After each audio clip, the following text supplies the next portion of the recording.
Cana com passo bem passo bem passo bem na festa do fim de semana.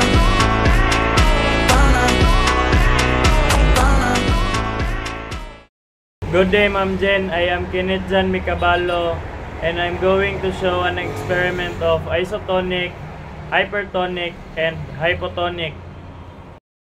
So here is my materials that I'm going to use in this experiment.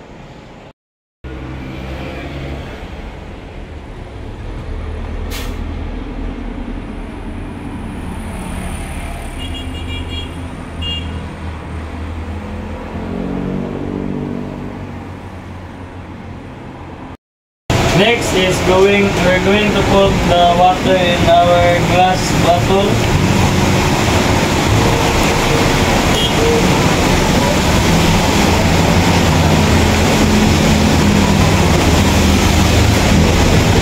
Next is we're going to put the second glass bottle with 2 tablespoons of salt.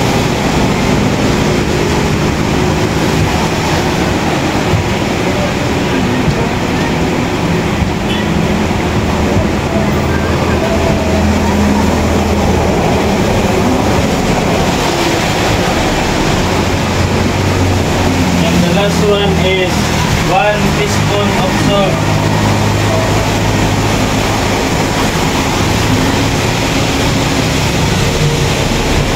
Now we're going to mix it until it's dissolved.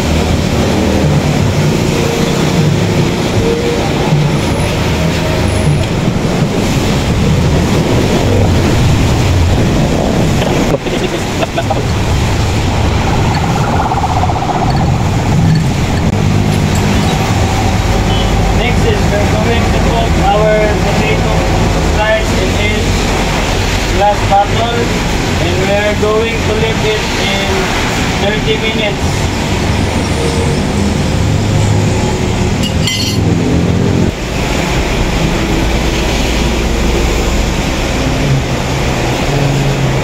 A few moments later.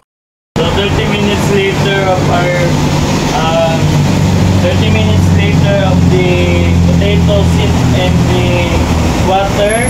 First, we're going to get the potato with just only water. So the texture of it is still the same, hard. Let's test the weight of it.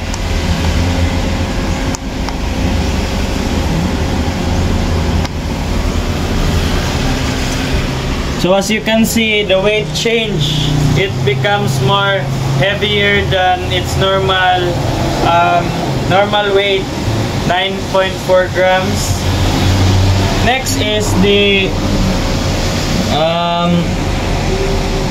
potato and the 2 tablespoons of salt. As you can see, the texture change.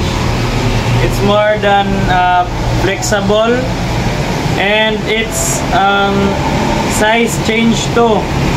As you can see, if you compare this with this one, and let's start if the weight change.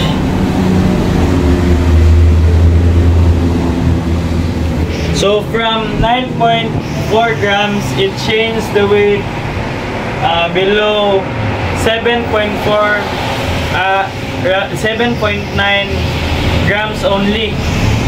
So it changed a lot. Next is the potato with just only 1 teaspoon of salt. So let's see the texture. It's not that flexible, it's still hard. And let's see if the weight change. So the weight changed, and it lost its weight from 9.4 grams, and its current weight is 8.2 grams. So as we can see, here is 7.9 grams only and 8.2 grams only, and it is because of the salt we put.